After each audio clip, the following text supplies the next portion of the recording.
Pada tahun 1937, Jepang melancarkan invasi ke Cina, memicu Perang Sino-Jepang kedua. Di tengah kekacauan itu, seorang pemuda yang menyaksikan kematian pamannya, bergabung dengan pasukan Cina untuk melawan penjajah Jepang. Bersama Xuan Pan dan para tentara Cina lainnya, mereka bertahan di Gudang Sihang, tempat strategis yang menjadi simbol perlawanan. Saat tentara Jepang melancarkan serangan besar-besaran, pasukan Cina harus memilih antara bertahan atau mundur. Di bawah kepemimpinan Kolonel Xie Jinyuan, mereka berjuang habis-habisan, meskipun terdesak oleh serangan udara dan tembakan. Bendera nasional menjadi simbol semangat mereka yang tak pernah padam. Dalam perjuangan yang penuh pengorbanan, para tentara mempertaruhkan nyawa mereka untuk menjaga bendera tetap berkibar sebagai tanda perlawanan, meskipun satu persatu mereka jatuh di medan perang. Film ini mengisahkan keberanian luar biasa para prajurit Cina yang bertarung hingga titik darah penghabisan, demi kebebasan dan tanah air mereka. Sebelum ceritanya dimulai, sebaiknya kalian subscribe dulu, agar tidak ketinggalan cerita film dari kisah nyata selanjutnya.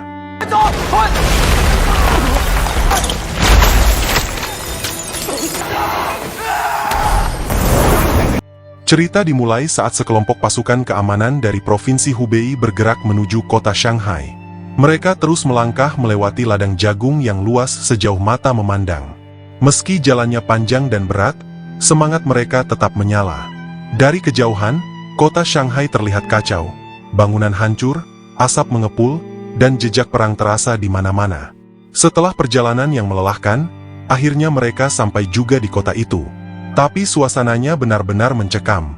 Seperti kota mati, tak ada seorang pun di jalanan, tak ada polisi militer, bahkan tentara Jepang pun tak terlihat. Lalu tiba-tiba saja, salah satu dari mereka melihat bayangan tentara Jepang. Ia langsung berteriak memperingatkan teman-temannya. Tapi bukannya bersiap menghadapi serangan, mereka malah panik dan lari, dan benar-benar ketakutan. Kesempatan itu dimanfaatkan oleh tentara Jepang untuk menyerang. Dalam waktu singkat, banyak dari mereka yang tewas. Di tengah kekacauan itu, dua kakak beradik, yaitu Duan Wu dan Hu Bei, memilih bersembunyi bersama paman mereka, dan mencoba menyelamatkan diri. Menjelang malam, tentara Cina mulai mengeksekusi para prajurit yang mereka anggap sebagai pembelot. Tapi Duan Wu, Hu Bei, dan sang paman berhasil bertahan lalu kabur. Sayangnya usaha mereka berakhir sia-sia. Ketiganya tertangkap dan dituduh sebagai pengkhianat. Bersama para pembelot lainnya, mereka dibawa ke sebuah bangunan tua yang dikenal sebagai Gudang Siang. Letaknya di kota Shanghai, dan tempat itu jadi pertahanan terakhir bagi tentara Cina yang tersisa. Tapi para pembelot tampaknya ogah diatur. Saat prajurit lain sibuk memperbaiki benteng, mereka malah bersikap semaunya sendiri. Sampai akhirnya, suasana jadi panas. Sersan Zhu berdebat hebat dengan seorang veteran perang bernama Guai yang terkenal keras kepala. Karena situasi makin kacau, Kolonel Xie pun turun tangan untuk menghentikan pertengkaran mereka. Di tengah semua kegaduhan itu, Duan Wu dan Hu Bei akhirnya memberanikan diri melapor kepada sang kolonel. Mereka menjelaskan bahwa mereka bukan pembelot seperti yang dituduhkan, melainkan anggota pasukan keamanan yang ditugaskan untuk melindungi Shanghai. Hanya saja, mereka sempat terpisah dari rombongan. Karena Hu Bei masih berusia 13 tahun, ia diperintahkan untuk mengamankan diri ke lantai atas. Sementara kakaknya bersama sang paman mendapat tugas untuk menanam ranjau darat di luar gedung.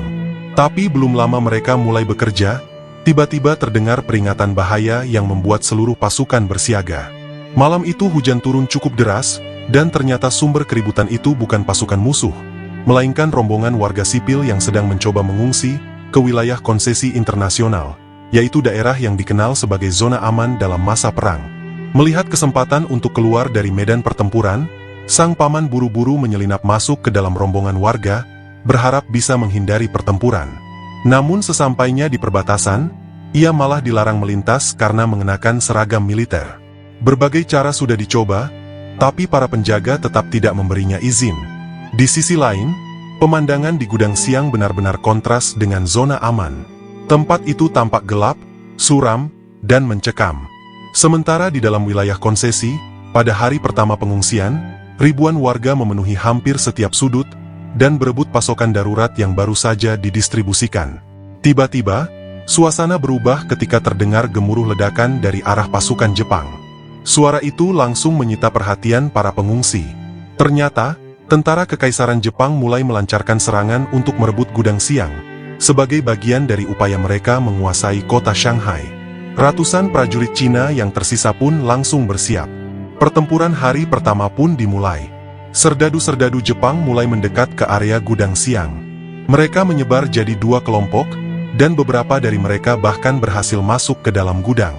Tapi mereka tak menyangka, ternyata mereka masuk ke dalam jebakan yang sudah disiapkan oleh tentara Cina. Setelah keadaan agak tenang, beberapa pembelot termasuk Duan Wu, ditugaskan untuk membersihkan area sekitar gudang. Namun pekerjaan itu belum sempat selesai, ketika serangan kedua dari Jepang tiba-tiba datang. Kali ini mereka menggunakan gas beracun. Beberapa bom gas dilemparkan ke arah gudang, membuat tentara Cina panik dan berlarian ke segala arah. Persediaan masker yang sangat terbatas, membuat mereka harus mencari cara lain untuk bertahan. Salah satunya adalah dengan membasahi kain menggunakan air seni, lalu menutup hidung dan mulut agar tetap bisa bernapas. Situasi makin buruk saat gas beracun itu menyebar ke wilayah konsesi. Kekacauan pun terjadi. Para pengungsi berhamburan kemana-mana, mencoba menyelamatkan diri sejauh mungkin dari area konflik. Sementara itu di markas Jepang, muncul seorang jurnalis asal Tiongkok bernama Tuan Fang. Alih-alih membantu sesama, ia justru rela memberikan informasi penting kepada pihak musuh. Ia membeberkan pertahanan Divisi 88 yang menjaga Gudang Siang, lengkap dengan rincian senjata-senjata buatan Jerman yang digunakan pasukan Cina. Tuan Fang memang dikenal suka memanfaatkan situasi perang demi keuntungannya sendiri. Mendengar informasi itu, Kolonel Isao dari Jepang langsung bergerak cepat. Ia memerintahkan pasukannya untuk segera melemahkan kekuatan tentara Cina. Langkah pertama mereka adalah menangkap pasukan pertahanan dari Jiangji. Tanpa banyak basa-basi, mereka langsung dieksekusi dan digantung. Dari kejauhan, Duan Wu melihat semuanya terjadi di depan matanya, dan ia tak bisa melakukan apa-apa. Duan Wu hanya bisa pasrah, menangisi kematian pamannya. Sementara itu di sisi lain, tentara Jepang yang sebelumnya tertangkap, kini jadi pelampiasan amarah para tentara Cina. Aksi balas dendam ini sempat menimbulkan perdebatan di antara mereka.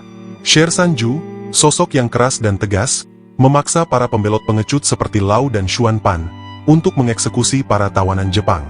Tapi setelah melihat pamannya sendiri tewas, Duan Wu tidak tinggal diam. Ia langsung mengangkat senapannya dan bersiap menembak. Namun entah kenapa, tubuhnya tiba-tiba gemetar. Ia sempat ragu, tapi pada akhirnya keberanian itu muncul dan ia pun membalas kematian pamannya. Beberapa waktu setelah kejadian itu, Duan Wu mulai merencanakan pelarian. Ia mengajak Xuan Pan dan seorang pembelot lainnya untuk melarikan diri melalui saluran air, dengan harapan bisa berenang ke wilayah konsesi internasional. Tapi setibanya mereka di sana, mereka justru dikejutkan oleh kemunculan puluhan ahli samurai yang bergerak mendekat. Terdesak dan tak punya pilihan lain, mereka segera bersembunyi di bawah air. Tapi pelarian itu tidak berjalan mulus. Salah satu dari mereka kehabisan napas dan tewas tenggelam. Duan Wu dan Xuan Pan masih bertahan dan berenang menjauh sekuat tenaga. Namun tak lama kemudian, mereka menyadari sesuatu yang mengerikan. Ratusan tentara Jepang ternyata diam-diam sudah menyusup dan melintasi perbatasan menuju wilayah konsesi. Khawatir akan keselamatan adiknya, Duan Wu langsung berteriak sekeras mungkin. Teriakannya memicu lampu sorot menyala dan membangunkan suasana. Para pengungsi di wilayah konsesi pun berhamburan ke arah Gudang Siang, memperingatkan tentara Cina tentang serangan mendadak itu. Pertempuran jarak dekat pun tak bisa dihindari. Pasukan samurai Jepang mulai menyerang lebih dulu.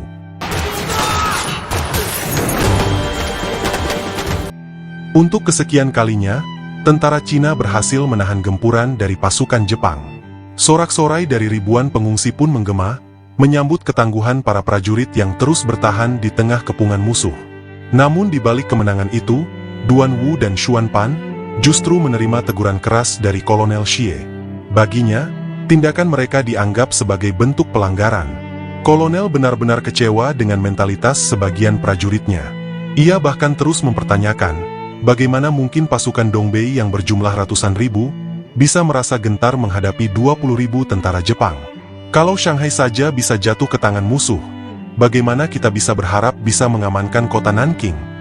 Sebagai bentuk hukuman, Duan Wu dan Xuan Pan akhirnya ditugaskan untuk memperbaiki benteng pertahanan di ruang bawah tanah. Memasuki hari kedua pertempuran, barisan tentara Jepang kembali membuat kota Shanghai bergetar. Mereka sedang bersiap untuk melancarkan serangan balasan besar-besaran. Bahkan koran-koran lokal ramai memberitakan bahwa Jepang akan merebut gudang Sihang dalam waktu 3 jam. Kabar itu langsung menciptakan kegaduhan. Banyak tokoh penting ingin menyaksikan langsung jalannya pertempuran, termasuk sang presiden. Sementara itu, pihak Inggris yang menguasai zona konsesi hanya bisa menjaga wilayahnya agar warga sipil tak ikut terseret dalam konflik. Tepat pukul 1 siang, tentara Jepang mulai berdatangan dari arah utara. Jumlah mereka terlihat jauh lebih banyak dari pasukan Cina. Apalagi mereka juga membawa kendaraan berat penghancur beton, yang jelas menjadi ancaman serius. Melihat situasi yang makin genting, Kolonel Xie segera bertindak cepat. Ia menginstruksikan pasukannya untuk menahan serangan dari lantai 2. Pertempuran yang tidak seimbang pun pecah, dan mau tak mau para pembelot juga ikut turun ke medan laga. Kondisi di lantai 2 benar-benar kacau. Suasana panik menyelimuti seluruh ruangan, sementara suara tembakan dan dentuman terus terdengar tiada henti. Para prajurit pun mulai mencoba melubangi tembok, berharap bisa melemahkan kendaraan berat milik Jepang dari sisi lain. Tapi berapa banyak granat pun yang mereka lempar, semuanya seolah tak berdampak apa-apa. Hingga akhirnya Hubei punya ide. Ia mengusulkan menggunakan sebuah tabung oksigen untuk memicu ledakan yang lebih besar. Sementara itu, situasi di lantai 1 benar-benar kacau. Satu persatu tentara Jepang mulai merangsek masuk ke dalam gudang. Bahkan, mereka tak segan menggunakan meriam untuk menembus dinding beton.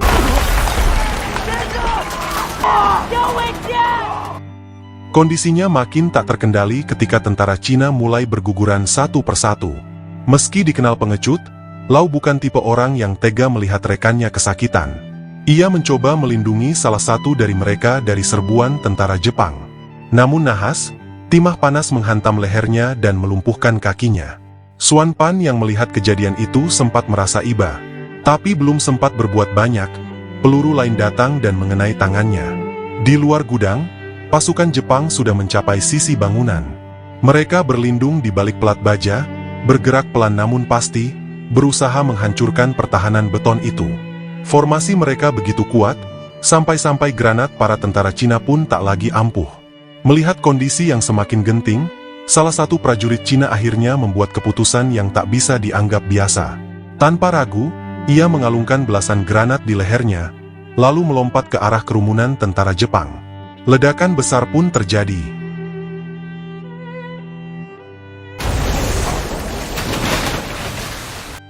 Aksi nekat itu memicu semangat dan keberanian dari rekan-rekannya. Bagi mereka, mempertahankan tanah air jauh lebih penting dibanding menyelamatkan nyawa sendiri. Maka, satu demi satu mulai mengikuti langkahnya. Mereka memilih menjadi pahlawan dengan cara mereka sendiri, melompat, meledakkan diri, dan menghalangi musuh dengan tubuh mereka. Dari kejauhan, para pengungsi yang menyaksikannya hanya bisa menangis, tidak berdaya melihat pengorbanan besar yang dilakukan demi negeri mereka. Dan kini, waktu menunjukkan bahwa 3 jam telah berlalu. Tentara Jepang ternyata gagal merebut gudang Sihang. Mereka akhirnya menarik mundur sebagian pasukannya. Bagi rakyat Cina, momen ini terasa seperti kemenangan kecil yang sangat berarti. Setelah suasana agak tenang, sang presiden pun mengutus beberapa informan dan jurnalis untuk pergi ke gudang Sihang. Tapi perjalanan ke sana ternyata tidak semudah yang dibayangkan. Penembak jitu dari pihak Jepang, yang dikenal sebagai J2, terus menghalangi pergerakan siapapun yang mencoba mendekat. Semua ini terjadi karena sebuah kabel telepon, yang dianggap bisa menjadi ancaman bagi Jepang, dan harus segera dikirim ke tangan sang kolonel. Bagaimanapun caranya, kabel itu harus sampai. Bahkan beberapa pengungsi rela mempertaruhkan nyawa demi menyampaikan pesan penting dari presiden. Salah satunya adalah seorang pemuda bernama Douzi. Tergerak oleh rasa tanggung jawab, ia memutuskan mencoba peruntungan. Dengan sekuat tenaga, Douzi berlari menghindari tembakan dan mengendap-endap di balik jembatan. Tapi sebelum mencapai ujung, sebuah peluru menembus kakinya dan Douzi pun terjatuh. Namun ia tidak menyerah. Dalam kondisi kesakitan, ia memaksa tubuhnya untuk bangkit, terus merangkak demi menyelesaikan misinya. Dan akhirnya, sesaat setelah berhasil melemparkan kabel itu ke arah tentara Cina, Douzi kembali tertembak. Kali ini lebih fatal. Ia pun tewas dan meninggalkan haru di antara mereka yang menyaksikannya. Kedatangan para informan itu setidaknya membawa sedikit bantuan. Obat-obatan yang mereka bawa cukup membantu mengurangi rasa sakit para prajurit yang terluka. Tapi di tengah semua kekacauan ini, Xuan Pan kembali muncul dengan rencana pelarian yang baru. Dengan mengenakan pakaian seperti orang Inggris, Xuan Pan sebenarnya hampir berhasil meloloskan diri. Tapi sayangnya, Duan Wu lebih dulu membaca gelagatnya. Tanpa pikir panjang, senapan langsung ditodongkan ke arah Xuan Pan, dan memaksanya berhenti. Xuan Pan sempat memohon dengan wajah melas. Ia bilang bahwa dirinya tak lebih dari seonggok sampah yang tak berguna. Ia hanya ingin pulang ke kampung halaman, dan menikahi kekasih yang sudah lama menunggunya. Suara hatinya memang terdengar putus asa, tapi itu tidak membuat Duan Wu menurunkan senjatanya. Di luar gudang, para pengungsi yang peduli tetap berusaha membantu. Mereka menyelundupkan makanan dan minuman sebisa mungkin, walaupun tahu itu sangat berisiko. Berkat mereka, setidaknya para prajurit masih bisa bertahan walau dengan bekal yang seadanya. Dan dari 800 tentara yang semula bertugas di gudang Sihang, kini hanya tersisa sekitar 420 orang. Termasuk para pembelot yang akhirnya ikut berjuang. Di tengah kekacauan itu, tiba-tiba seorang gadis muda berhasil menyelinap melewati perbatasan. Tidak ada yang menyadarinya, kecuali Duan Wu. Tanpa pikir panjang, ia langsung bergerak untuk menolongnya. Namun nahas, sebuah tembakan dari penembak jitu menghantam bagian lehernya. Duan Wu pun roboh, dan sempat memanggil adiknya dengan suara lemah, sebelum akhirnya tak sadarkan diri. Tak lama kemudian, Kolonel Lesia mengumpulkan seluruh prajurit yang masih tersisa. Gadis muda yang datang tadi ternyata membawa kabar penting. Ia mengatakan bahwa saat ini sedang berlangsung konferensi internasional di Brussels, negara Belgia. Pasukan gudang Sihang diperintahkan untuk bertahan 2 hari lagi, dengan segala cara. Karena semakin lama mereka bisa bertahan, semakin besar pula kemungkinan dunia internasional akan turun tangan dan memberikan dukungan. Perintah itu memang terdengar gila, tapi Kolonel Lesia malah mengambil keputusan yang lebih nekat. Ia ingin mengibarkan bendera nasional di atap gudang, dan tindakan yang jelas akan memancing kemarahan Jepang. Beberapa perwira sempat menentang, menganggap itu sama saja bunuh diri. Karena pihak musuh pasti akan mengerahkan artileri untuk menghancurkan bendera tersebut. Namun sang kolonel tetap bersikeras. Baginya, lebih baik menunjukkan sikap secara terbuka kepada dunia, daripada hanya diam menunggu. Dengan bendera yang berkibar, pesan mereka bisa langsung terbaca, bahwa mereka masih bertahan dan belum menyerah. Kemudian tiba-tiba 2 pesawat tempur Jepang muncul dari kejauhan, terbang rendah dan menukik menuju gudang yang kini sudah menjadi simbol perlawanan. Lalu Kolonel Lesia tak tinggal diam. Ia langsung menyusun formasi darurat dan menempatkan para prajurit di posisi siaga. Tidak ada objektif lain selain satu, bendera itu harus tetap berkibar. Sayangnya nasib belum memihak mereka. Senjata anti pesawat yang ada mengalami gangguan teknis. Beberapa prajurit yang bertugas menjaga bendera pun jadi sasaran empuk. Tapi di tengah situasi yang genting itu, Guai dengan tenang berhasil membidik salah satu pesawat dan mengenai target. Tapi kegembiraan itu hanya sekejap.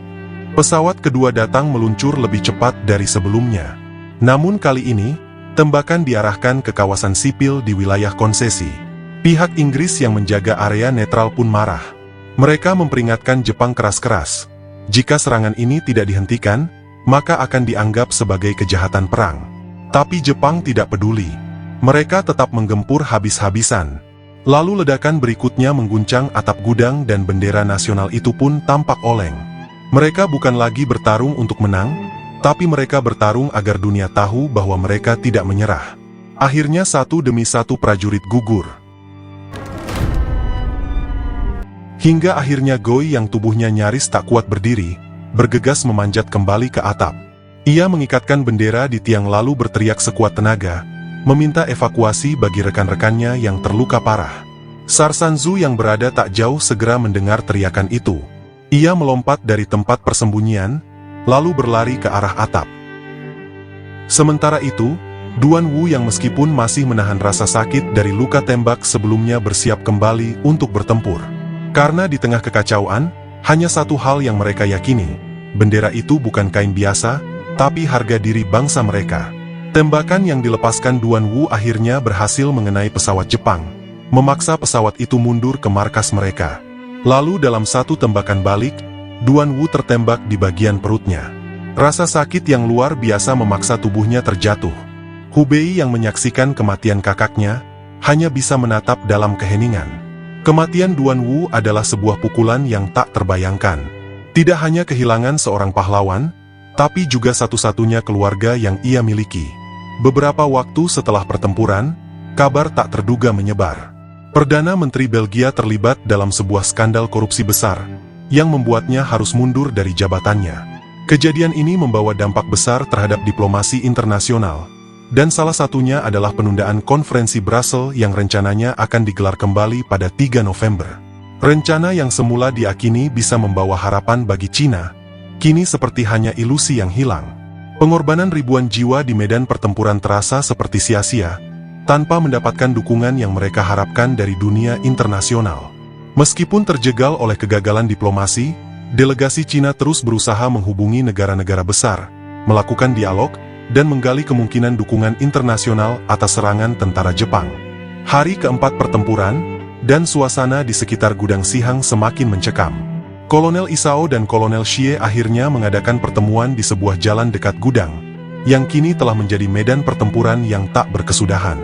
Kolonel Isao yang wajahnya penuh dengan kelelahan, meminta agar Kolonel Xie menyelesaikan pertempuran ini. Namun di sisi lain, Kolonel Xie merasakan hal yang berbeda.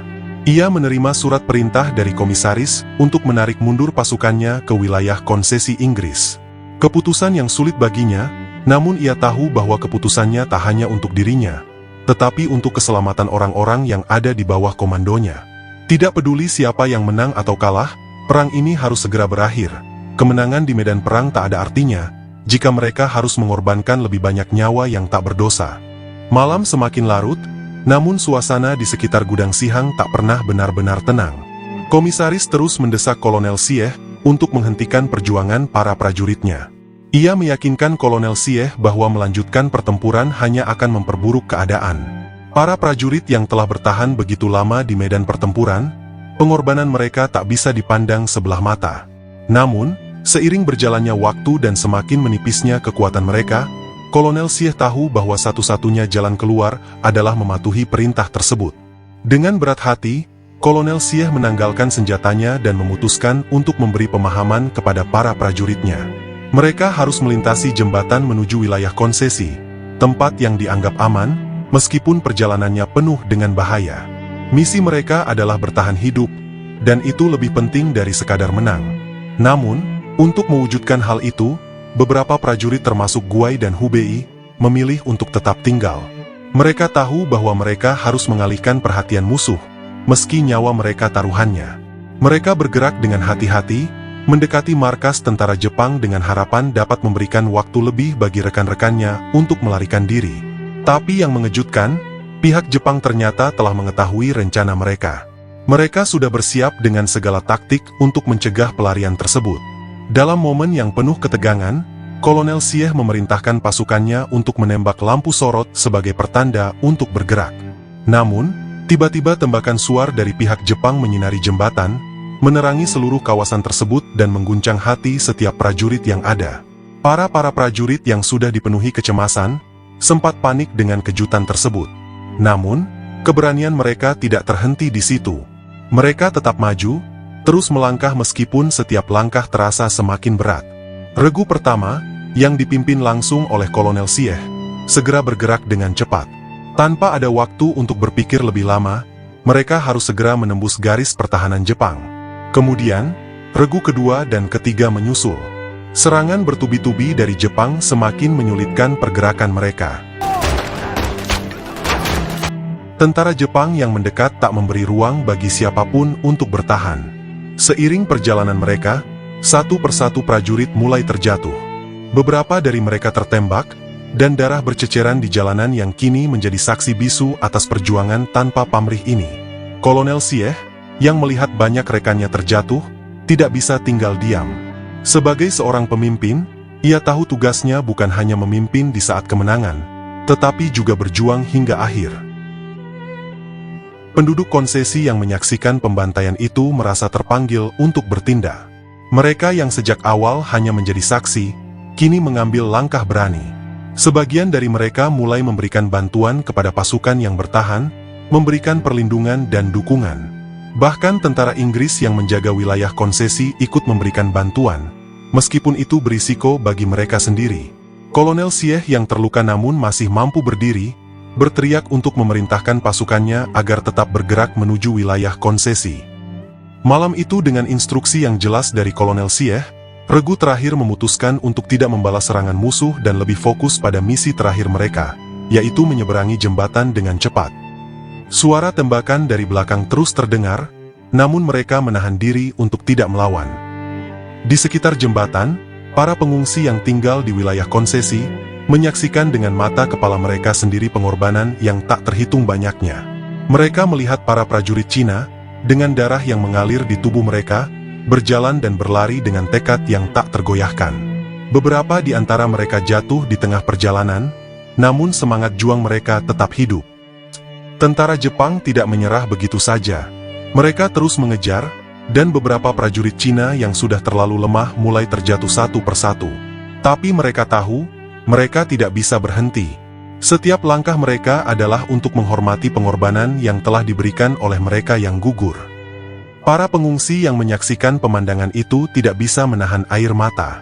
Bagi mereka, ini bukan hanya tentang perang, tetapi tentang keberanian, pengorbanan, dan harapan untuk kebebasan yang lebih baik. Dan film pun selesai.